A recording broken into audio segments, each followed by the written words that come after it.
Hi hello ನಮಸ್ತೆ, ಎಲ್ಲರೂ ಹೇಗಿದ್ದೀರಾ? ಸೊ ನನ್ನ ಆತ್ಮೀಯ PUC ದ್ವಿತೀಯ ವರ್ಷದ ವಿದ್ಯಾರ್ಥಿಗಳೇ, ನಿಮಗಾಗಿ ಇವತ್ತು ಅಧ್ಯಾಯ 3ರ ಎಜುಕೇಷನ್ ವಿಷಯದಲ್ಲಿ ಘಟಕ 3ರ ವ್ಯಕ್ತಿತ್ವ ಮತ್ತು ಸಮಾಯೋಜನೆಗೆ ಸಂಬಂಧಿಸಿದಂತಹ ಪ್ರಶ್ನೆ ಉತ್ತರಗಳನ್ನು ಇವತ್ತಿನ ಕ್ಲಾಸ್ನಲ್ಲಿ ನಾವು ಚರ್ಚೆ ಮಾಡೋಣ. ಸೊ ಇಲ್ಲಿ ನಾನು ಆಬ್ಜೆಕ್ಟಿವ್ ಟೈಪ್ ಕ್ವಶನ್ಸ್ ಭೂ ಆಯ್ಕೆ ಪ್ರಶ್ನೆಗಳು ಅಂಥೇಳಿ ಬರೀಬೇಕಾಗಿತ್ತು. ಅಂದರೆ ಇಲ್ಲಿ ಬರೆದರೆ ಜಾಗ ಸಾಲಲ್ಲ ಅಂತ ನಾವು ಉದ್ದೇಶಕ್ಕೆ ಏನು ಮಾಡಿದ್ದೇನೆ, ನೇರವಾದಂಥ ಪ್ರಶ್ನೆನೇ ಕೊಟ್ಟಿದ್ದೇನೆ. ಸೊ ಇಲ್ಲಿ ಒಂದನೇ ಪದವನ್ನು ನೋಡೋಣ. ಏನಿದೆ ರೀ? ಸೊ ಪರ್ಸನಾಲಿಟಿ ಅಂತೇಳಿ. ಯಾವುದು? ಪರ್ಸನಾಲಿಟಿ ಎಂಬ ಪದ ಯಾವ ಲ್ಯಾಟಿನ್ ಪದದಿಂದ ಬಂದಿದೆ ಅಂತೇಳಿ. ಪರ್ಸನಾಲಿಟಿ ಅಂತ ಹೇಳಿ ಯಾವ ಪದದಿಂದ ಬಂದಿದೆ ರೀ? ಪರ್ಸನಾಲಿಟಿ ಅಂತಂದ್ರೆ ಸೊ ಪರ್ಸೋನಾ ಅಂತೇಳಿ. ಯಾವ್ದ್ರಿ? ಸೊ ಪರ್ಸೋನಾ, PERSONA, ಪರ್ಸೋನಾ ಅಂತೇಳಿ. ಪರ್ಸೋನಾ ಅಂದ್ರೆ ಏನ್ರಿ? ಪರ್ಸೋನಾ ಅಂದ್ರೆ PERSONA, ಪರ್ಸೋನಾ ಅಂದ್ರೆ ಮುಖವಾಡ ಅಂತ ಹೇಳ್ತಾರೆ. ಯಾವುದು? ಸೊ ಮುಖವಾಡ ಅಂತ ಹೇಳಿ. ಅಂದ್ರೆ ಹಿಂದಿನ ಕಾಲದಲ್ಲಿ ಏನಾಗ್ತಿದ್ರು, ನಾಟಕಗಳನ್ನು ಮಾಡುವಂತಹ ಒಂದು ಸಂದರ್ಭದಲ್ಲಿ ವ್ಯಕ್ತಿಗಳು ಮುಖಕ್ಕೆ ಒಂದು ಮುಖವಾಡವನ್ನು ಹಾಕಿ ಪಾತ್ರವನ್ನು ಅಭಿನಯಿಸ್ತಿದ್ರು ಅಂತೇಳಿ. ಅಂದ್ರೆ ಒಳಗೊಂದು ಹೊರಗೊಂದು ಅಥವಾ ತೋರಿಕೆಗಾಗಿ ಬೇರೆ ರೀತಿಯಾದಂತಹ ಪಾತ್ರವನ್ನು ನಿರ್ವಹಿಸ್ತಿದ್ರು ಅನ್ನೋದು ಉದ್ದೇಶಕ್ಕೆ ಸೊ ಪರ್ಸೋನಾ ಅಂಥೇಳಿ ಸೊ ಪದವಿದೆ. ಇದನ್ನು ಕೂಡ ನೆನ್ಪಿಡಬೇಕು. ಏನು ಪರ್ಸೋನಾ, ಇದರ ಅರ್ಥ ಏನು ಅಂದ್ರೆ ಸೊ ಮುಖವಾಡ ಅಂತೇಳಿ. ಇನ್ನು ಎರಡನೇ ಪ್ರಶ್ನೆ ನೋಡ್ರಿ, ಏನಿದೆ? ಸೊ ವ್ಯಕ್ತಿಯ ಆಂತರಿಕ ಮತ್ತು ಬಾಹ್ಯ ಗುಣಗಳು, ಅಂದ್ರೆ ಒಳಗಡೆ, ಅಂದ್ರೆ ವ್ಯಕ್ತಿಯ ಒಳಗಡೆ ಇರುವಂತಹ ಗುಣಗಳು ಮತ್ತು ಬಾಹ್ಯವಾಗಿ ತೋರುವಂತಹ ಗುಣಗಳ ಸಮಗ್ರತೆಯನ್ನು ಸೂಚಿಸುವಂತಹ ಒಂದು ಪದಕ್ಕೆ ಏನಂತ ಕರಿತೀವಿ? ಡೆಫಿನಿಷನ್ಸ್ ಇದೆ. ವ್ಯಕ್ತಿಯ ಆಂತರಿಕ ಮತ್ತು ಬಾಹ್ಯ ಗುಣಗಳ ಒಟ್ಟು ಮೊತ್ತವನ್ನೇ ನಾವೇನಂತ ಕರಿತೀವಿ? ವ್ಯಕ್ತಿತ್ವ. ಯಾವ್ದ್ರಿ? ಸೊ ವ್ಯಕ್ತಿತ್ವ, ಪರ್ಸನಾಲಿಟಿ. ಕರೆಕ್ಟ್ ರೀ? ವ್ಯಕ್ತಿತ್ವ ಅಥವಾ ಪರ್ಸನಾಲಿಟಿ ಅಂತ ಹೇಳಿ ಕೂಡ ಕರಿತೀವಿ. ನಂತರ ಮೂರನೇ ಪ್ರಶ್ನೆ ಏನಿದೆ ರೀ? ವ್ಯಕ್ತಿಯ ಸಹಜ ಗುಣಧರ್ಮಗಳ ಒಟ್ಟು ಮೊತ್ತವನ್ನು ಏನೆಂದು ಕರೀತೀವಿ? ವ್ಯಕ್ತಿಯ ಸಹಜ ಗುಣಧರ್ಮಗಳು ಅಂದ್ರೆ ಅವನ ವಂಶ ಪರಂಪರೆ ಆಗಿ ಬಂದಿರುವಂತಹ ಕೆಲವೊಂದು ಗುಣಧರ್ಮಗಳನ್ನು ನಾವೇನಂತ ಕರಿತೀವಿ? ಒಟ್ಟು ಮೊತ್ತವನ್ನೇ ಅನುವಂಶೀಯತೆ ಅಂತ ಕರಿತೀವಿ. ಯಾವ್ದ್ರಿ? ಅನುವಂಶೀಯತೆ ಅಂತ ಹೇಳಿ ಕೂಡ ಕರಿತೀವಿ. ಇದು ಬರ್ಕೋಬೇಕು ಪಾಯಿಂಟ್ಸ್. ಹೆಂಗೆ ಒಂದೊಂದು ಪ್ರಶ್ನೆಗೆ ಒಂದೊಂದು ಉತ್ತರ ಅಂತ ಬರ್ಕೋಬೇಕು. ನಾಳೆ ಬರುವಂತಹ ನಿಮ್ಮ ಎಕ್ಸಾಮ್ಗೂ ಕೂಡ ಏನಾಗ್ತದೆ, ಹೆಲ್ಪ್ ಆಗ್ತದೆ. ನಂತರ ಅನುವಂಶತೆಯ ಮೂಲ ಘಟಕಗಳು ಯಾವುವು ಅಂತ ಹೇಳಿ. ಯಾವ್ದ್ರಿ? ಅನುವಂಶತೆಯ ಮೂಲ ಘಟಕಗಳು ಯಾವ್ದ್ರಿ? ಯಾರಾದ್ರೂ ಪ್ರಶ್ನೆ ಉತ್ತರ ಮಾಡ್ಬೋದಾ? ಯಾವುದು? ವಂಶವಾಹಿನಿಗಳು. ಯಾವ ವಾಹಿನಿಗಳು? ವಂಶವಾಹಿನಿಗಳು ಅಂತ ಹೇಳಿ. ಸೊ ಅನುವಂಶತೆಯ ಮೂಲ ಘಟಕಗಳು ವಂಶವಾಹಿನಿಗಳು ಅಂತೇಳಿ. ಇನ್ನ ವ್ಯಕ್ತಿತ್ವ ಮಾಪನದ ಪ್ರಕ್ಷೇಪಣಾ ತಂತ್ರಕ್ಕೆ, ಯಾವ ತಂತ್ರಕ್ಕೆ? ಪ್ರಕ್ಷೇಪಣಾ ತಂತ್ರಕ್ಕೆ ಒಂದು ಉದಾಹರಣೆ ಯಾವುದು ಅಂತೇಳಿ. ಯಾವ್ದ್ರಿ? ಸೊ TAT ಅಂತ ಕರಿತೀವಿ. ಯಾವ್ದ್ರಿ? ಪ್ರಕ್ಷೇಪಣಾ ತಂತ್ರಕ್ಕೆ ಒಂದು ಉದಾಹರಣೆ ಅಂತಂದ್ರೆ TAT ಆಗಿರ್ಬೋದು ಅಥವಾ ಮಸಿ ಗುರುತಿನ ಪರೀಕ್ಷೆ ಅಂತೇಳಿ ಕೂಡ ಆಗುತ್ತೆ. ಹಾಗಾಗಿ TAT ಅಂದ್ರೆ ಏನು ಅಂತೇಳಿ. TAT ಅಂತಂದ್ರೆ ಏನ್ರಿ? ಥಿಮ್ಯಾಟಿಕ್ ಅಪ್ರಿಸಿಯೇಷನ್ ಟೆಸ್ಟ್ ಅಂತೇಳಿ. ಯಾವುದು? ಥಿಮ್ಯಾಟಿಕ್ ಅಪ್ರಿಸಿಯೇಷನ್ ಟೆಸ್ಟ್ ಅಂತೇಳಿ. ಅಂದ್ರೆ ಕಥಾ ಸಂಪ್ರತಕ್ಷಣಾ ಪರೀಕ್ಷೆ ಅಂತ ಹೇಳಿ. ಯಾವ್ದ್ರಿ? ಕಥಾ ಸಂಪ್ರತಕ್ಷಣಾ ಪರೀಕ್ಷೆ ಅಂತೇಳಿ. ಈ TAT ಅನ್ನು ಯಾರು ರೂಪಿಸಿದವರು? ಮುರ್ರೆ ಅಂಡ್ ಮಾರ್ಗನ್ ಅಂತ ಹೇಳಿ. ಏನ್ ವಿಶೇಷತೆ ಇದರಲ್ಲಿ? ಒಟ್ಟು 30 ಕಾರ್ಡ್ಗಳಿರ್ತಾವ, ಚಿತ್ರಗಳಿರ್ತಾವ. 10 ಕಾರ್ಡ್ಗಳನ್ನು ಏನ್ ಮಾಡ್ತೀವಿ? ಹುಡುಗರಿಗೆ ತೋರಿಸ್ತೀವಿ, 10 ಕಾರ್ಡ್ಗಳನ್ನು ಹುಡುಗಿಯರಿಗೆ ತೋರಿಸ್ತೀವಿ, ಇನ್ನು 10 ಕಾರ್ಡನ್ನು ಇಬ್ಬರಿಗೆ ತೋರಿಸಿ ಆ ಕಥೆಯ ರೂಪದಲ್ಲಿ ಏನಾಗಬೇಕು ಅಂದ್ರೆ ಚಿತ್ರದಲ್ಲಿರುವಂತಹ ಆ ಕಾರ್ಡ್ ತೋರಿಸಿದಂತಹ ಚಿತ್ರದಲ್ಲಿರುವಂತೆ ವ್ಯಕ್ತಿತ್ವ ಏನು ಮಾಡಬೇಕು ಅಂದ್ರೆ ಕಥೆಯನ್ನು ಬರಿತಾ ಹೋಗ್ಬೇಕು. ಅಂದ್ರೆ ಆ ಕಥೆಯಲ್ಲಿ ತನ್ನ ಪಾತ್ರ ಏನಿದೆ, ಇದು ನನಗೆ ಏನು ಸಂಬಂಧಿಸಿದೆ, ಇದನ್ನು ಇವಾಗಿಂದು ಮತ್ತೆ ಮುಂದೆ ಏನಾಗಬಹುದು, ತನ್ನ ಭಾವನೆಗಳನ್ನು, ವಿಚಾರಗಳನ್ನು, ಅಭಿವ್ಯಕ್ತಿಯನ್ನು ತೋರಿಸಿ ಕಥೆಯನ್ನು ರೂಪಿಸುವುದಕ್ಕೆ ನಾವೇನು ಕರಿತೀವಿ? ಕಥಾ ಸಂಪ್ರತಕ್ಷಣಾ ಪರೀಕ್ಷೆ ಅಂತ ಕರಿತೀವಿ. ಇದು ಮಾಡಿದವ್ರು ಯಾರ್ರಿ? ಮುರ್ರೆ ಅಂಡ್ ಮಾರ್ಗನ್ ಅಂತ ಹೇಳಿ ನೆನ್ಪಿಡ್ಬೇಕು. ಇನ್ನ ನೆಕ್ಸ್ಟ್ 6ನೇ ಪ್ರಶ್ನೆ ಇದೆ. ಕಥಾ ಸಂಪ್ರತಕ್ಷಣಾ ಪರೀಕ್ಷೆ ಅಂದ್ರೆ TAT ಅಂತೇಳಿ ಎಷ್ಟು ಬಳಸುವಂತಹ ಚಿತ್ರಗಳಿದ್ದಾರೆ? ಒಟ್ಟು ಚಿತ್ರಗಳ ಸಂಖ್ಯೆ ನೇಗೆ ಹೇಳಿದೆ. ಎಷ್ಟ್ರಿ? ಒಟ್ಟು 30 ಇರ್ತಾವ. ಎಷ್ಟು ಒಟ್ಟು ಚಿತ್ರಗಳ ಸಂಖ್ಯೆ?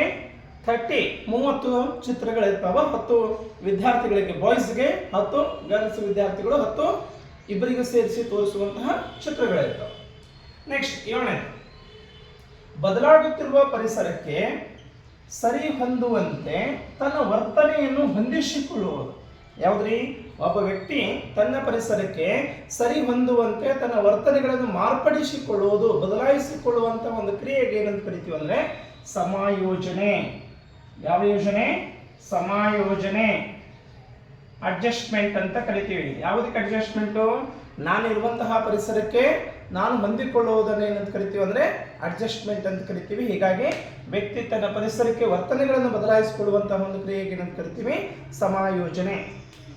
ಒಂದ್ ವೇಳೆ ವ್ಯಕ್ತಿ ತನ್ನ ಅಗತ್ಯತೆಗಳನ್ನು ಮತ್ತು ಪರಿಸರದ ಬೇಡಿಕೆಗಳಿಗೆ ಹೊಂದಿಕೊಳ್ಳಲು ವಿಫಲನಾದರೆ, ಹೊಂದಿಕೊಂಡರೆ ಸಮಾಯೋಜನೆ, ಹೊಂದಿಕೊಳ್ಳದೇ ಇದ್ದರೆ ಏನಾಗ್ತದೆ? ಅಸಮಾಯೋಜನೆ. ಯಾವ್ದ್ರಿ? ಅಸಮಾಯೋಜನೆ. ಹೊಂದಿಕೊಳ್ಳದೇ ಇದ್ದರೆ ಅಸಮಾಯೋಜನೆ. ನೆಕ್ಸ್ಟ್ ಎಷ್ಟನೇದ್ರಿ? 9ನೇ ಪ್ರಶ್ನೆ. ಮಾನಸಿಕ, ಭಾವನಾತ್ಮಕ ಮತ್ತು ನರಮಂಡಲದ ಅಸ್ಥಿರ ಸ್ಥಿತಿಗೆ ಏನಂತ ಕರೀತಾರ? ಯಾರು ಹೇಳ್ತೀರಿ ಇದನ್ನ? ಈ ಪ್ರಶ್ನೆಗೆ ಬಹಳಷ್ಟು ನೇರವಾದಂತ ಪ್ರಶ್ನೆ, ನೇರ ಡೆಫಿನಿಷನ್ಸ್ ಇದೆ. ಯಾರು ಹೇಳ್ತೀರಿ? ಏನ್ರಿ ಉತ್ತರ? ಯಾವ್ದ್ರಿ? ಸೊ ಮಾನಸಿಕ, ಭಾವನಾತ್ಮಕ, ನರಮಂಡಲ ಅಸ್ಥಿರ ಸ್ಥಿತಿಗೆ ಏನಂತ ಕರಿತೀವಿ? ಉದ್ವೇಗ. ಯಾವ್ದ್ರಿ? ಸೊ ಉದ್ವೇಗ. ಸರಿನಾ? ನೆಕ್ಸ್ಟ್, ಇನ್ನ ಆಕ್ರಮಣಕಾರಿ ರಕ್ಷಣಾ ತಂತ್ರಗಳಿಗೆ ಒಂದು ಉದಾಹರಣೆ ಕೊಡಿ. ಆಕ್ರಮಣಕಾರಿ ರಕ್ಷಣಾ ತಂತ್ರಗಳಿಗೆ ಎಷ್ಟದವ್ರಿ? 2 ಇದಾವ. ಯಾವುದು? ಒಂದು ಸ್ಥಾನ ಬದಲಿ ತಂತ್ರ ಅಂತೇಳಿ, ಇನ್ನೊಂದು ಆತ್ಮನಿಂದನೆ. ಯಾವ್ದ್ರಿ? ಆತ್ಮನಿಂದನೆ. ಇನ್ನೊಂದು ಯಾವ್ದ್ರಿ? ಸ್ಥಾನ ಬದಲಿ ತಂತ್ರ. ಸ್ಥಾನ ಬದಲಿ ತಂತ್ರ. ಇವೆರಡು ಆಕ್ರಮಣಕಾರಿಗೆ ಸಂಬಂಧಿಸಿದಂತೆ. ಇನ್ನ ಪಲಾಯನಕ್ಕೆ ಸಂಬಂಧಿಸಿದಂತೆ, ಪಲಾಯನದ ರಕ್ಷಣಾ ತಂತ್ರಗಳಿಗೆ ಒಂದು ಉದಾಹರಣೆ ಕೊಡಿ ಅಂತಂದ್ರೆ ಯಾವ್ದ್ರಿ? ಯಾರತ್ರಿ? ದಮನ. ಕರೆಕ್ಟ್ ರೀ? ದಮನ ಆಗಿರ್ಬೋದು. ಮತ್ತೆ ತರ್ಕಸಮ್ಮತವಾಗಿಸುವಿಕೆ. ತರ್ಕಸಮ್ಮತವಾಗಿಸುವಿಕೆ. ಇನ್ನೊಂದ್ರಿ ಹಿಮ್ಮರಳುವಿಕೆ. ಹಿಮ್ಮರಳುವಿಕೆ. ಇವು ಯಾದಕ್ರಿ? ಪಲಾಯನ ರಕ್ಷಣಾ ತಂತ್ರಗಳು ಅಂತ ಕರಿತೀವಿ. ಯಾವುದು? ಪಲಾಯನ ರಕ್ಷಣಾ ತಂತ್ರಗಳು ಅಂತೇಳಿ. ನೆಕ್ಸ್ಟ್ 12ನೇದು ಏನಿದೆ? ಒಬ್ಬ ವಿದ್ಯಾರ್ಥಿ ತನ್ನ ಅಧ್ಯಯನದಲ್ಲಿ ಸಾಧನೆ ಮಾಡಲಾರದಂತಹ ಒಬ್ಬ ವಿದ್ಯಾರ್ಥಿಯು ಅವ ಏನ್ ಮಾಡ್ತಾನ? ಕ್ರೀಡೆಯಲ್ಲಿ ಸಾಧನೆಯನ್ನು ಮಾಡ್ತಾನೆ. ಅಂದ್ರೆ ವರ್ಗಕೋಣೆಯಲ್ಲಿ ತನ್ನ ಅಭ್ಯಾಸದಲ್ಲಿ ಸಾಧನೆ ಮಾಡಲಾರದಂತಹ ಒಬ್ಬ ವಿದ್ಯಾರ್ಥಿಯು, ಕಡಿಮೆ ಸಾಧನೆ ಮಾಡಿದಂತಹ ಒಬ್ಬ ವಿದ್ಯಾರ್ಥಿ ಅವ ಕ್ರೀಡೆಯಲ್ಲಿ ಹೆಚ್ಚು ಸಾಧನೆ ಮಾಡಿದ್ರೆ ಅದಕ್ಕೆ ನಾವೇನಂತ ಕರಿತೀವಿ ಅಂತೇಳಿ? ಏನಂತ ಕರಿತೀವಿ? ಯಾವ್ದ್ರಿ? ಉದಾತ್ತೀಕರಣ. ಯಾವ್ದ್ರಿ? ಉದಾತ್ತೀಕರಣ. ನೆಕ್ಸ್ಟ್ 13ನೇ ಪ್ರಶ್ನೆ. ವ್ಯಕ್ತಿತ್ವ ಮಾಪನದ ವ್ಯಕ್ತಿನಿಷ್ಠ ಪದ್ಧತಿಗೆ ಒಂದು ಉದಾಹರಣೆ. ಯಾವುದ್ರಿ? ವ್ಯಕ್ತಿನಿಷ್ಠ ಅಂದ್ರೆ ವ್ಯಕ್ತಿಯನ್ನು ಆಧಾರವಾಗಿಟ್ಟುಕೊಂಡು, ವ್ಯಕ್ತಿಯನ್ನು ಕೇಂದ್ರವಾಗಿಟ್ಟುಕೊಂಡು ಅವನನ್ನು ಪರೀಕ್ಷೆ ಮಾಡುವಂತಹ ಒಂದು ಪರೀಕ್ಷೆಗಳಿಗೆ ಏನಂತ ಕರಿತೀವಿ? ವ್ಯಕ್ತಿನಿಷ್ಠ ಅಂತ ಕರಿತೀವಿ. ಇಲ್ಲಿ ವಸ್ತುನಿಷ್ಠ ಬರಲ್ಲ, ಕೇವಲ ವ್ಯಕ್ತಿನಿಷ್ಠವಾಗಿರ್ತೈತಿ. ಹಾಗಾದ್ರೆ ಏನ್ ಮಾಡ್ಬೋದ್ರಿ ವ್ಯಕ್ತಿನಿಷ್ಠ ಪದ್ಧತಿಗೆ? ಯಾವ್ದಿದೆ ರೀ? ಒಂದು ಸಂದರ್ಶನ ಅಂತಿದೆ. ಕರೆಕ್ಟ್ ರೀ? ಸಂದರ್ಶನ. ಇನ್ನೊಂದು ಆತ್ಮಚರಿತ್ರೆ. ಯಾವುದು? ಆತ್ಮಚರಿತ್ರೆ. ಒಂದು ಸಂದರ್ಶನ, ಇನ್ನೊಂದು ಆತ್ಮಚರಿತ್ರೆ ಅಂತೇಳಿ. ನೆಕ್ಸ್ಟ್ ವ್ಯಕ್ತಿತ್ವ ಮಾಪನದ ವಸ್ತುನಿಷ್ಠ. ಇಲ್ಲಿ ವ್ಯಕ್ತಿನಿಷ್ಠ, ಇಲ್ಲೇನಿದೆ ರೀ? ವಸ್ತುನಿಷ್ಠ. ಯಾವುದಿದೆ ಉದಾಹರಣೆ? ವಸ್ತುನಿಷ್ಠಕ್ಕೆ ವಸ್ತುನಿಷ್ಠ ವಿಷಯವನ್ನು ಆಧಾರವಾಗಿಟ್ಟುಕೊಂಡು, ವಿಷಯವನ್ನು ಕೇಂದ್ರವಾಗಿಟ್ಟುಕೊಂಡು ಅದು ಪರೀಕ್ಷೆ ಮಾಡುವಂಥದ್ದು. ಯಾವುದ್ರಿ? ದರ್ಜಾ ಮಾಪನ ಅಂತ ಕರಿತೀವಿ. ಕರೆಕ್ಟ್ ರೀ? ಸೊ ದರ್ಜಾ ಮಾಪನ. ತಾಳೆಪಟ್ಟಿ, ತಾಳೆಪಟ್ಟಿಗಳು, ಮತ್ತೆ ವೀಕ್ಷಣೆ. ಇವು ಯಾವುದ್ರಿ? ಎಲ್ಲವೂ ಕೂಡ ಏನಾಗಿದೆ? ಇಲ್ಲಿ ವ್ಯಕ್ತಿ ಕೇಂದ್ರೀಕೃತ ಅಲ್ಲ, ವಸ್ತು ಕೇಂದ್ರೀಕೃತ ಅಂತ ಕರಿತೀವಿ. ಹಾಗಾಗಿ ವಸ್ತುನಿಷ್ಠ ಪರೀಕ್ಷೆಗಳು ಅಂತ ಕರಿತೀವಿ. ಇನ್ನು ನೆಕ್ಸ್ಟ್ 15 ನೋಡ್ರಿ, ಏನಿದೆ ರೀ? ಯೋಗ, ಧ್ಯಾನ, ಪ್ರಾಣಾಯಾಮ. ಯಾವ್ದ್ರಿ? ಯೋಗ, ಧ್ಯಾನ, ಪ್ರಾಣಾಯಾಮ. ಇವುಗಳ ನಿಯಮಿತ ರೂಢಿಯಿಂದ ಯಾವ್ದು ರೂಢಿ ಆಗ್ತದೆ? ಯಾವುದಕ್ಕೆ ನಾವು ಯೂಸ್ ಮಾಡ್ತೀವಿ? ಇದು ಯಾವ ಆಯಾಮದಲ್ಲಿ? ಅಂದ್ರೆ ವ್ಯಕ್ತಿತ್ವ ಆಯಾಮಗಳಲ್ಲಿ ಪ್ರಮುಖವಾಗಿ 5 ಭಾಗಗಳಿದಾವೆ. ಒಂದು ವ್ಯಕ್ತಿತ್ವಕ್ಕೆ ಸಂಬಂಧಿಸಿದಂತಹ ಯಾವ್ದ್ರಿ ಸಾಮಾಜಿಕ ಆಗಿರ್ಬೋದು, ಧಾರ್ಮಿಕ ಆಗಿರ್ಬೋದು, ಸಾಮಾಜಿಕ ಆಗಿರ್ಬೋದು, ಆರ್ಥಿಕ ಆಗಿರ್ಬೋದು, ಮತ್ತೆ ಯಾವ್ದ್ರಿ 5 ಆಯಾಮಗಳು ಸಾಮಾನ್ಯವಾಗಿ ವ್ಯಕ್ತಿತ್ವದ ಆಯಾಮಗಳು ರೀ.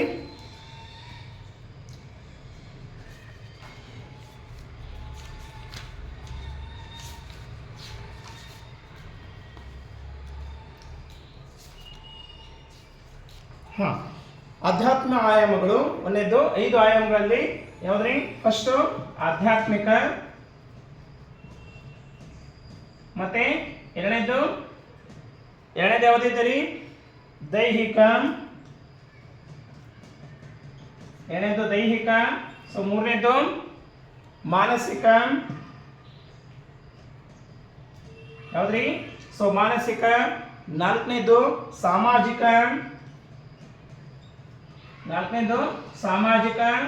ಐದನೇದು ಯಾವ್ದಿದ್ದಾರೆ ಲಾಸ್ಟ್ ಆಧ್ಯಾತ್ಮಿಕ. ಯಾವ್ದ್ರಿದು ವ್ಯಕ್ತಿತ್ವದ ಆಯಾಮಗಳು ಅಂತ ಕರಿತೀವಿ. ವ್ಯಕ್ತಿತ್ವದ ಆಯಾಮಗಳು ಯಾವ್ದಾದ್ರೆ ಎರಡನ್ನು ಹೆಸರಿಸಿ ಅಂತಂದ್ರೆ ಒಂದು ಯಾವ್ದ್ರಿ ಆಧ್ಯಾತ್ಮಿಕ, ದೈಹಿಕ, ಮಾನಸಿಕ, ಸಾಮಾಜಿಕ ಮತ್ತೆ ಬೌದ್ಧಿಕ. ಆಧ್ಯಾತ್ಮಿಕ ಎರಡು ಸಲ ಆಗಿದ್ರಿ ಬೌದ್ಧಿಕ ಅಂತ ಹೇಳಿ, ಬುದ್ಧಿಗೆ ಸಂಬಂಧಿಸಿದಂತ ಬೌದ್ಧಿಕ ಅಂದ್ರೆ 5 ಆಯಾಮಗಳಲ್ಲಿದೆ. ಹಾಗಾಗಿ ಇಲ್ಲಿ ನಮಗೇನು ಯೋಗ, ಧ್ಯಾನ, ಪ್ರಾಣಾಯಾಮ ಇದೆಲ್ಲದೂ ಏನಾಗ್ತತಿ ಆಧ್ಯಾತ್ಮಿಕಕ್ಕೆ ಸಂಬಂಧಿಸಿದಂತೆ ಯಾವುದು ಆಧ್ಯಾತ್ಮಿಕ ಆಯಾಮ ಅಂತ ಕರಿತೀವಿ. ಹಾಗಾಗಿ ಆಧ್ಯಾತ್ಮಿಕ ಆಯಾಮದಿಂದ ರೂಢಿಯಾಗುತ್ತದೆ. ನೆಕ್ಸ್ಟ್ 16ನೇ ಪ್ರಶ್ನೆ ಏನಿದೆ ರೀ ನಾಯಕ ಗ್ರಂಥಿ ಅಂತೇಳಿ ಯಾವುದನ್ನು ಕರಿತೀವಿ? ನಾಯಕ ಗ್ರಂಥಿ ಪಿಟ್ಯೂಟರಿ ಗ್ರಂಥಿ ಅಂತ ಹೇಳಿ. ಯಾವ್ದ್ರಿ ಪಿಟ್ಯೂಟರಿ. ನೆಕ್ಸ್ಟ್ ಥೈರಾಯ್ಡ್ ಗ್ರಂಥಿ ಹೊರಸೂಸುವಂತ ಹಾರ್ಮೋನಿನ ಹೆಸರೇನು? ಥೈರಾಯ್ಡ್. ಯಾವ್ದ್ರಿ ಥೈರಾಯ್ಡ್. ನಂತರ ಅಡ್ರಿನಲಿನ್ ಗ್ರಂಥಿ ಹೊರಸೂಸುವಂತಹ ಹಾರ್ಮೋನ್ ಹೆಸರೇನು? ಅಡ್ರಿನಲಿನ್ ಅಂತ ಹೇಳಿ. ಯಾವ್ದ್ರಿ ಅಡ್ರಿನಲಿನ್. ನಿರ್ನಾಳ ಗ್ರಂಥಿಗಳ ಯಾವ್ದಾದ್ರು 2 ಹೆಸರಿಸಿ ಅಂತಂದ್ರೆ ಒಂದು ಥೈರಾಯ್ಡ್ ಗ್ರಂಥಿ, ಅಡ್ರಿನಲ್ ಗ್ರಂಥಿ, ಪಿಟ್ಯೂಟರಿ ಗ್ರಂಥಿ, ಮತ್ತೆ ಯಾವ್ದ್ರಿ ಲಿಂಗ ಗ್ರಂಥಿಗಳು 4 ಇದಾವೆ. 4ರಲ್ಲಿ ಯಾವ್ದಾದ್ರು ಕೂಡ ನಿರ್ನಾಳ ಗ್ರಂಥಿಗಳನ್ನು ಹೆಸರಿಸಿ ಅಂತೇಳಿ. ನಂತರ ಅದು ಸ್ರವಿಸುವಂತಹ ಹಾರ್ಮೋನ್ ಏನ್ ಮಾಡ್ತಾರೆ ಅಂದ್ರೆ ಅದು ಥೈರಾಯ್ಡ್ ಆಗಿರ್ಬೋದು, ಅಡ್ರಿನಲ್ ಗ್ರಂಥಿ ಆಗಿರ್ಬೋದು. ಸೊ ಇದ್ರ ಬಗ್ಗೆ ಕೇಳ್ತಾರೆ. ಹಾಗಾಗಿ ಇವಿಷ್ಟು 17 ಪ್ರಶ್ನೆಗಳಿಗೆ ಏನದಾವ ನೇರವಾದಂತಹ ಪ್ರಶ್ನೆಗಳಿಗೆ ನೇರವಾದಂತಹ ಉತ್ತರಗಳಿದಾವೆ. ಇನ್ನೂ ಕೂಡ ಇದಾವೆ, ಸ್ವಲ್ಪ ಬರ್ಕೊಳ್ರಿ. ಸೊ ನೆಕ್ಸ್ಟ್ ಮತ್ತೆ ಮುಂದೆ ಹೋಗೋಣ.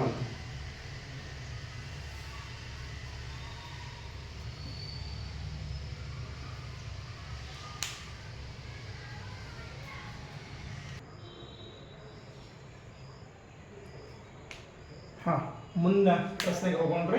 ಸೊ ಮುಂದಿನ ಪ್ರಶ್ನೆ ಸ್ವಲ್ಪ ಅಪ್ಲೈಡ್ ಇದೆ. ಸೊ ನೋಡ್ರಿ ಏನಿದೆ 18ನೇ ಪ್ರಶ್ನೆ. ನಾನು ಒಂದು PGಯಲ್ಲಿ ವಾಸವಾಗಿದ್ದೇನೆ. PG ಅಂದ್ರೆ ಪೇಯಿಂಗ್ ಗೆಸ್ಟ್ ಅಂತ ಹೇಳಿ, ಅತಿಥಿ ಗೃಹ ಅಂತ ಏನು ಕರಿತೀವಲ್ಲ, ಪೇಯಿಂಗ್ ಗೆಸ್ಟ್ ಅಂತ ಹೇಳಿ, ಅಥವಾ ಹಾಸ್ಟೆಲ್ನಲ್ಲಿ ಅಂತ ಹೋಗೋ. PGಯಲ್ಲಿ ವಾಸವಾಗಿದ್ದೇನೆ. ನನ್ನ ತಂದೆ ತಾಯಿಗಳು ಏನಾಗಿದ್ದಾರೆ ಅಂತಂದ್ರೆ ಒಂದು ವಾರದ ಮಟ್ಟಿಗೆ ಅವರು ಇಲ್ಲಿಗೆ ಬಂದಿದ್ದಾರೆ, ಊರಿಗೆ ಭೇಟಿ ಆಗ್ಲಿಕ್ಕೆ ನನ್ನನ್ನು ಭೇಟಿ ಆಗ್ಲಿಕ್ಕೆ ಬಂದಿದ್ದಾರೆ.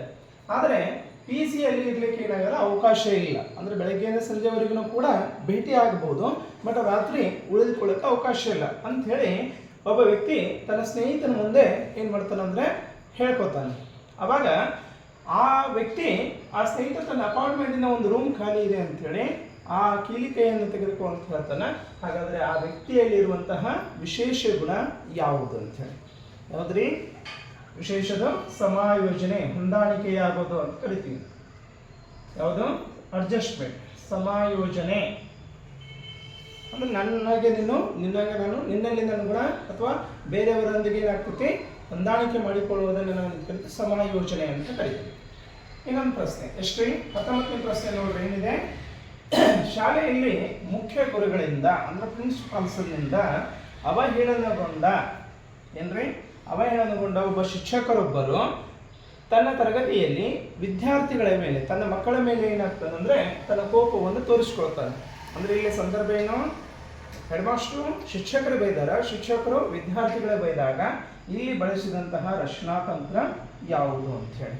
ಸೊ ಈಗಾಗಲೇ ಗೊತ್ತಿದೆ ಏನು ಆಕ್ರಮಣಕಾರಿ ರಕ್ಷಣಾ ತಂತ್ರಗಳಲ್ಲಿ ಒಂದು ಆತ್ಮನಿಂದನೇ ಇನ್ನೊಂದು ಸ್ಥಾನ ಬದಲಿ ತಂತ್ರ ಅಂತೇಳಿ, ಅಂದ್ರೆ ತನ್ನ ಕೋಪವನ್ನು ಬೇರೆಯವ್ರ ಮೇಲೆ ಹಾಕೋದ್ರಿಂದ ಇದು ಸ್ಥಾನ ಬದಲಿ ತಂತ್ರ ಅಂತ ಹೇಳಿ. ಹೌದ್ರಿ, ಸ್ಥಾನ ಬದಲಿ ತಂತ್ರ, ರಿಪ್ಲೇಸ್ಮೆಂಟ್ ಅಂತ ಹೇಳಿ. ನೆಕ್ಸ್ಟ್ 20ನೇ 10ನೇ ತರಗತಿಯಲ್ಲಿ ಓದುತ್ತಿದ್ದ ಒಬ್ಬ ವಿದ್ಯಾರ್ಥಿ ಸೊ ಹೌದ್ರಿ IPS ಕಿರಣ್ ಬೇಡಿ ಅಂತ ಹೇಳಿ ಒಂದು ಚಲನಚಿತ್ರವನ್ನು ನೋಡಿ ನಾನು ಕೂಡ ಮುಂದೆ IPS ಅಧಿಕಾರಿ ಆಗಬೇಕು ಅಂತ ಏನಾಗ್ತದ, ಹೌದ್ರಿ IPS ಅಧಿಕಾರಿ ಆಗಬೇಕು ಅಂತ ಹೇಳಿ ಸಂಕಲ್ಪನ ಮಾಡ್ತಾಳೆ. ಹಾಗಾಗಿ ಅವಳ ಮೇಲೆ ಪ್ರಭಾವ ಬೀರಿದಂತಹ ಸಮೂಹ ಮಾಧ್ಯಮ ಯಾವುದು ಅಂತ ಹೇಳಿ, ಅಂದ್ರೆ ಇಲ್ಲಿ ನೋಡಿದ್ರೆ ಚಲನಚಿತ್ರ ಅಂತ ಕರಿತೀವಿ. ಅಂದ್ರೆ ಚಲನಚಿತ್ರ ಸಮೂಹ ಮಾಧ್ಯಮದಲ್ಲಿ ಬರೋದ್ರಿಂದ ಯಾವುದರಿಂದ ಇದು ಅದನ್ನು ಸಮೂಹ ಮಾಧ್ಯಮದ ಮುಖಾಂತರ, ಯಾವ್ದ್ರಿ ಸಮೂಹ ಮಾಧ್ಯಮದಿಂದ ಇವಳು ಪ್ರಭಾವಿತಳಾದಳು ಅಂತೇಳಿ. ಸೊ ಇಷ್ಟು ಒಂದು 20 ಕ್ವಶನ್ಸು ಒಂದು ವಾಕ್ಯದಲ್ಲಿರುತ್ತೆ. ಇನ್ನು ನೆಕ್ಸ್ಟು 2ನೇ ಹಂತ ತಗೋತೀನಿ. ಈ ಕೂಡ ಒಂದು ವಾಕ್ಯದಲ್ಲಿ ಅದೇ ಪ್ರಶ್ನೆಗಳು ಸ್ವಲ್ಪ ರಿಪೀಟ್ ಆಗಿದಾವ ಅಂತ ಅನಿಸುತ್ತೆ, ಆದರೂ ಇರಲಿ, ಅಂದರೆ ಒಂದು ವಾಕ್ಯದಲ್ಲಿ ನೇರವಾದಂಥ ಪ್ರಶ್ನೆಗಳನ್ನು ಕೂಡ ಹೇಳೋಣ. ಸೊ ಒಂದನೇದ್ದು ಏನಿದೆ ರೀ, ಪರ್ಸನಾಲಿಟಿ ಶಬ್ದದ ಮೂಲ ಅರ್ಥ ಏನು ಅಂತ ಕೇಳ್ತಾರೆ. ಪರ್ಸನಾಲಿಟಿ ಅಂದರೆ ಸೊ ನಾವು ಈಗಾಗಲೇ ನೋಡಿದ್ವಿ, ಪರ್ಸನಾಲಿಟಿ ಎಂಬ ಪದವು ಲ್ಯಾಟಿನ್ ಭಾಷೆಯ ಪರ್ಸೋನಾ ಎಂಬ ಪದದಿಂದ ಬಂದಿದೆ. ಇದರ ಅರ್ಥ ಏನ್ರಿ, ಪರ್ಸೋನಾ ಅಂದರೆ ಮುಖವಾಡ ಎಂದರ್ಥ, ಕರೆಕ್ಟ್ ರೀ, ಮುಖವಾಡ ಎಂದು.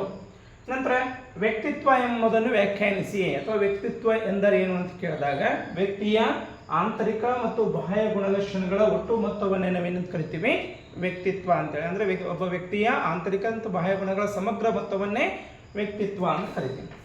ಇನ್ನು ಅನುವಂಶತೆ ಅಂದ್ರೆ ಏನು ಅಂತೇಳಿ, ಅನುವಂಶತೆ ಅಂದರೆ ಏನ್ರಿ, ಸೊ ಶಾರೀರಿಕ ಹಾಗೂ ಮಾನಸಿಕ ಎರಡು ಗುಣಲಕ್ಷಣಗಳಲ್ಲಿ ಶರೀರದ್ದು ಮತ್ತು ಮನಸ್ಸೆಂದು, ಅಂದರೆ ಶಾರೀರಿಕವಾಗಿ ಮತ್ತು ಮಾನಸಿಕವಾದಂಥ ಗುಣಲಕ್ಷಣಗಳು ತಂದೆ ತಾಯಿಗಳಿಂದ ಅವರ ಮಕ್ಕಳಿಗೆ ಗುಣಾಣುಗಳ ಮೂಲಕ ಹರಿದು ಬರುವಂತಹ ಜೈವಿಕವಾದಂಥ ಒಂದು ಪ್ರಕ್ರಿಯೆಗೆ ನಾವೇನು ಕರಿತೀವಿ, ಅನುವಂಶತೆ ಅಂತೇಳಿ. ಇನ್ನೊಂದ್ಸಲ ನೋಡ್ರಿ, ಅನುವಂಶತೆ ಅಂದರೆ ಶಾರೀರಿಕ ಹಾಗೂ ಮಾನಸಿಕ ಗುಣಲಕ್ಷಣಗಳು. ಇದು ಬರೀಬೇಕು, ಬಹಳಷ್ಟು ಜನ ಏನು ಮಾಡೋಣ, ನೇರವಾದಂತ ಬರೀತಾರೆ, ತಂದೆ ತಾಯಿಗಳ ಬಂದಂತಹ ಗುಣಲಕ್ಷಣಗಳು ಅಂತ ಬರೀತೀನಿ. ಆದರೆ ಯಾವ ಗುಣಲಕ್ಷಣಗಳು, ಶಾರೀರಿಕ ಹಾಗೂ ಮಾನಸಿಕ ಗುಣಲಕ್ಷಣಗಳು ತಂದೆ ತಾಯಿಗಳಿಂದ ಅವರ ಮಕ್ಕಳಿಗೆ ಯಾವುದರ ಮುಖಾಂತರ, ಗುಣಾಣುಗಳ ಮುಖಾಂತರ ಹರಿದು ಬರುವುದ ಪ್ರಕ್ರಿಯೆಗೆ ನಾವೇನು ಕರಿತೀವಿ, ಅನುವಂಶತೆ ಅಂತೇಳಿ. ಇನ್ನು ನೆಕ್ಸ್ಟು ಸಮೂಹ ಮಾಧ್ಯಮ ಅಂದರೆ ಏನು ಅಂತೇಳಿ. ಸೊ ಆಗಲೇ ಮೇಲೆ ಬಂದಿತ್ತು ಸಮೂಹ ಮಾಧ್ಯಮ ಅಂದರೆ. ಸಮೂಹ ಮಾಧ್ಯಮ ಅಂದರೆ ಯಾವುದೇ ಒಂದು ಸಂದೇಶವನ್ನು ಅಸಂಖ್ಯಾತ ಜನರಿಗೆ, ಬಹಳಷ್ಟು ಜನರಿಗೆ ಏಕಕಾಲದಲ್ಲಿ ಸುದ್ದಿಯನ್ನು ತಲುಪಿಸುವಂತಹ ತಾಂತ್ರಿಕ ಮಾಧ್ಯಮವನ್ನೇ ನಾವೇನು ಕರಿತೀವಿ ಅಂದರೆ ಸಮೂಹ ಮಾಧ್ಯಮ ಅಂತೇಳಿ. ಯಾವುದ್ರಿ, ಇನ್ನೊಂದ್ಸಲ ನೋಡ್ರಿ, ಯಾವುದೇ ಒಂದು ಸಂದೇಶವನ್ನು ಅಸಂಖ್ಯಾತ ಜನರಿಗೆ ಅಂದರೆ ಬಹಳಷ್ಟು ಜನರಿಗೆ ಏಕಕಾಲದಲ್ಲಿ ಒಂದು ಸುದ್ದಿಯನ್ನು ತಲುಪಿಸುವಂತಹ ತಾಂತ್ರಿಕ ಮಾಧ್ಯಮಗಳನ್ನೇ ನಾವೇನು ಕರಿತೀವಿ ಅಂದರೆ ಸಮೂಹ ಮಾಧ್ಯಮಗಳು. ಉದಾಹರಣೆಗಾಗಿ TV ಆಗಿರ್ಬೋದು, ರೇಡಿಯೋ ಆಗಿರ್ಬೋದು, ನ್ಯೂಸ್ ಪೇಪರ್ ಆಗಿರ್ಬೋದು, ಇವತ್ತಿನ ಇಂಟರ್ನೆಟ್ ಆಗಿರ್ಬೋದು, ಇದೆಲ್ಲವೂ ಕೂಡ ಸಮೂಹ ಮಾಧ್ಯಮದಲ್ಲಿ ಬರ್ತೈತೆ. ನೆಕ್ಸ್ಟು ಸಮಾಯೋಜನೆ ಅಂದರೆ ಏನು, ಆಗಲೇ ಬಂದಿದೆ ಅಡ್ಜಸ್ಟ್ಮೆಂಟ್ ಅಂತೇಳಿ. ಸಮಾಯೋಜನೆ ಅಂದರೆ ಯಾವುದೇ ಒಂದು ರೀತಿಯ ಬದಲಾಗುತ್ತಿರುವಂತಹ ಪರಿಸರಕ್ಕೆ ಸರಿ ಹೊಂದುವಂತೆ, ಅಂದರೆ ತಾನಿರುವಂತಹ ಪರಿಸರಕ್ಕೆ ಅದು ಅಡ್ಜಸ್ಟ್ಮೆಂಟ್ ಆಗೋದು, ಹೊಂದಾಣಿಕೆ ಆಗುವಂಥ ರೀತಿಯಲ್ಲಿ ತನ್ನ ವರ್ತನೆಗಳನ್ನು ಬದಲಾಯಿಸಿಕೊಳ್ಳುವಂತಹ ಒಂದು ಕ್ರಿಯೆಗೆ ನಾವೇನು ಕರಿತೀವಿ, ಸಮಾಯೋಜನೆ. ಅಂದರೆ ಒಬ್ಬ ವ್ಯಕ್ತಿ ತಾನಿರುವಂತಹ ಪರಿಸರಕ್ಕೆ ಸರಿ ಹೊಂದಿಕೊಳ್ಳುವಂತೆ ಮಾರ್ಪಡಿಸಿಕೊಳ್ಳುವಂತಹ ಒಂದು ವರ್ತನೆಯನ್ನು ನಾವೇನು ಕರಿತೀವಿ, ಸಮಾಯೋಜನೆ. ನೆಕ್ಸ್ಟ್ ಉದ್ವೇಗ ಎಂದರೇನು ಅಂತೇಳಿ. ಉದ್ವೇಗ ಅಂತಂದ್ರೆ ಯಾವುದ್ರಿ, ಸೊ ಮಾನಸಿಕ, ಭಾವನಾತ್ಮಕ ಮತ್ತು ನರಮಂಡಲದ ಅಸ್ಥಿರ ಸ್ಥಿತಿಗೆ ನಾವೇನು ಕರಿತೀವಿ, ಉದ್ವೇಗ ಅಂತ ಕರಿತೀವಿ. ಯಾವುದ್ರಿ, ಸೊ ಮಾನಸಿಕ, ಭಾವನಾತ್ಮಕ ಮತ್ತು ನರಮಂಡಲದ ಅಸ್ಥಿರ ಸ್ಥಿತಿಗೆ ಉದ್ವೇಗ ಅಂತ. ನೆಕ್ಸ್ಟ್ 7ನೇದು ಆಶಾಭಂಗ. ಒಬ್ಬ ವ್ಯಕ್ತಿಗೆ ಆಶೆಗಳು ಭಗ್ನವಾಗುವುದೇ, ಆಶೆಗಳು ಕೈಗೂಡದೇ ಇದ್ದರೆ ಅದನ್ನು ಆಶಾಭಂಗ ಅಂತ ಕರಿತೀವಿ. ಅಂದರೆ ಇಲ್ಲಿ ಆಶೆಗಳು ಭಗ್ನವಾಗುವುದನ್ನೇ ಆಶಾಭಂಗ ಅಂತೇಳಿ ಕೂಡ ಕರಿತೀವಿ. ಇವಿಷ್ಟು 1 ಅಂಕದ ಪ್ರಶ್ನೆಗಳು. ನೆಕ್ಸ್ಟ್ ನಾಳೆ ದಿವಸ ಏನು ಮಾಡೋಣ, 2 ಅಂಕ ಮತ್ತು 5 ಅಂಕದ ಪ್ರಶ್ನೆಗಳಿಗೆ ಉತ್ತರಿಸ್ತಾ ಇರೋಣ. Thank you, ಬರ್ಕೊಳ್ರಿ.